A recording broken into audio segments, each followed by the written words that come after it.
Hello दोस्तों, स्वागत है हमारे YouTube चैनल पे एसके स्टडी पॉइंट पर। आप सभी का स्वागत है। तो चलिए आगे चलते हैं। नेक्स्ट टॉपिक जो कल अधूरा छोड़े थे उसी के बारे में डिस्कस करते हैं। बने रहिए वीडियो में। अगर पसंद आए तो लाइक सब्सक्राइब जरूर कर दें। चलिए, कल हमने बताया थे अर्थशास्त्र में धन का विज्ञान। इन्होंने बात कही थी कौन? एडम स्मिथ साहब ने, कि अर्थशास्त्र जो है धन का विज्ञान है। ये बातें बोली थी कौन? एडम स्मिथ साहब ने। और अलग अलग अर्थशास्त्री ने इनका व्याख्या किया था। जैसे मैंने पूंजीवादी अर्थशास्त्र के बारे में बताया, फिर कल्याण अर्थशास्त्र के बारे में बताया, फिर चुनाव विकास, ये सभी बारे कल डिस्कस हो चुकी है। दूसरा बात है कि अर्थशास्त्र जो है दो प्रकार के होते हैं।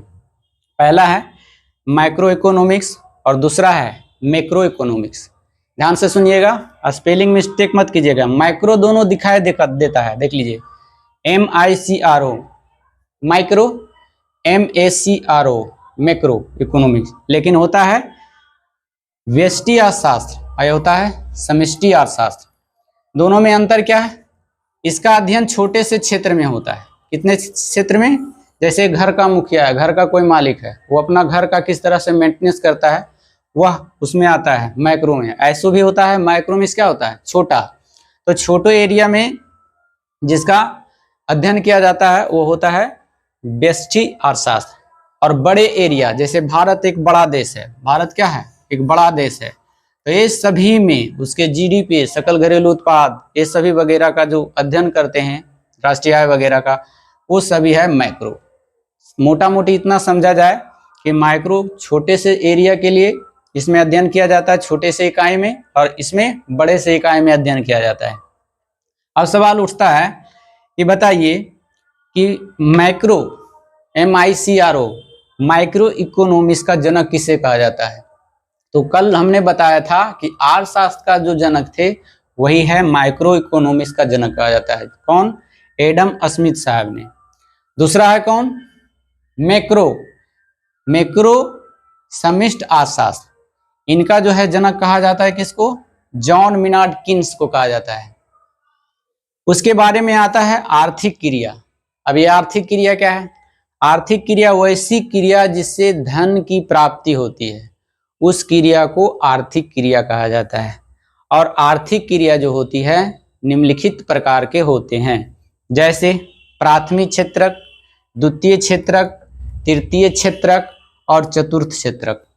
और इसके बारे में काफी डिटेल से चलेंगे जो आपको समझ में आ जाए और एग्जाम के व्यू से भी आपको काम दे।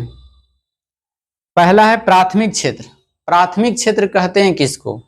वैसी क्षेत्र जिसमें कृषि कार्य हो, खनन का कार्य हो, पशुपालन का कार्य हो या मत्स्य पालन का कार्य हो और उससे आय की प्राप्ति हो, तो उस क्षेत्र को कहा जाता है प्राथमिक क्षेत्र। जैसे प्राथमिक क्षेत्र में आ गया जितने भी कृषि संबंधी कार्य होते हैं वे सभी कहाँ आते हैं? प्राथमिक क्षेत्र में आते हैं। खनन प्राथमिक क्षेत्र में आते हैं, पशुपालन प्राथमिक क्षेत्र में आते हैं, मत्स्य पालन प्राथमिक क्षेत्र में आते हैं। द्वितीय क्षेत्र में क्या है?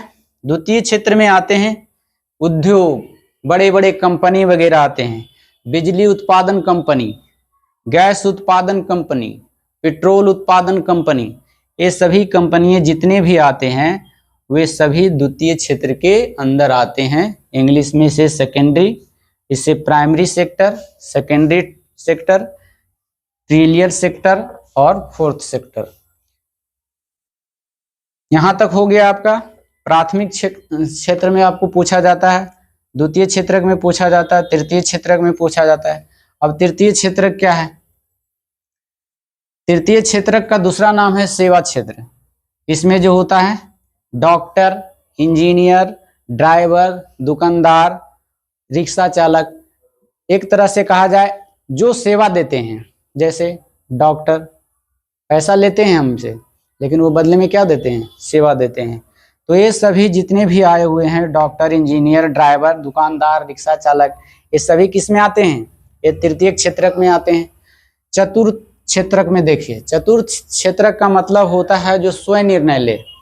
स्वयं निर्णय का मतलब जैसे रिसर्च, साइंस एंड टेक्नोलॉजी वगैरह में मीडिया शोध कर रहा है, ये सभी आते हैं चतुर्थ क्षेत्रक में आता है। तो 3-4 प्रकार के ये जो होते हैं बांटे गए हैं इसमें, प्राथमिक क्षेत्रक, द्वितीय क्षेत्रक, तृतीय क्षेत्रक और चतुर्थ क्षेत्रक। इसमें से प्राथमिक क्षेत्रक और तृतीय क्षेत्रक से क्वेश्चन बहुत ज्यादा पूछा जाता है। तृतीय क्षेत्रक में पूछा जाता है निम्न में से कौन तृतीय क्षेत्रक है। तो अगर ये सब का नाम रह दिया हुआ तो पहचान लीजिएगा, नहीं तो सेवा क्षेत्र बहुत ही निकट ऑप्शन में देता है, तो सेवा क्षेत्र मार सकते हैं। मोटा मोटी एक और बात समझिए, जैसे मान लिया जाए यहाँ दूध, ये दूध का उत्पादन हुआ, तो दूध हमारा क्या हो गया, प्राथमिक सेक्टर हो गया। दूध से घी बना, कहाँ बना, घी, कंपनी में ले जाकर इसको क्या बनाया गया, घी बनाया गया। और घी से बनाया घी का लड्डू, लड्डू क्या बनाया, घी का लड्डू बनाया। और यही फिर घी का हाई क्वालिटी का लड्डू बनाया, हाई क्वालिटी का लड्डू बनाया। पहले था दूध, तो कौन क्षेत्रक में आएगा, प्राथमिक क्षेत्रक में। दूध से बन गया घी, कौन क्षेत्रक में आ गया, द्वितीय क्षेत्रक में आ गया। और यही घी से बन गया घी वाला लड्डू, यही घी वाला ही लड्डू बना था। और यह घी वाला लड्डू को है जो मार्केट में बेचा, और मार्केट वाला क्या किया, उसको बेच रहे हैं, दुकान पर दे के सेवा दे रहे हैं। मतलब लड्डू यहीं बना था, यहाँ से घी से लड्डू यहीं बन गया था, इस लड्डू को है जो मार्केट में बेचा गया, तो ये सेवा दे रहे हैं, तृतीय क्षेत्रक में आएगा। अगर चतुर्थ क्षेत्रक में वैज्ञानिक सोचे कि यह ऐसा लड्डू हम बना दे ताकि आदमी को एक लड्डू खाए और दिन भर काम करे, हाई टेक्नोलॉजी का, तो ये आ जाता है चतुर्थ क्षेत्रक में, क्योंकि वह अपना विवेक से सोचता है, तो यह चतुर्थ क्षेत्रक में आते हैं। आशा करता हूं कि ये भी थोड़े से 5 लाइन का जो है आपको टॉपिक समझ में आ गया होगा। नेक्स्ट डे इसके आगे चलेंगे, विस्तार से चर्चा करेंगे पूंजीवादी, समाजवादी और अर्थवादी, अर्थवादी नहीं, समाजवादी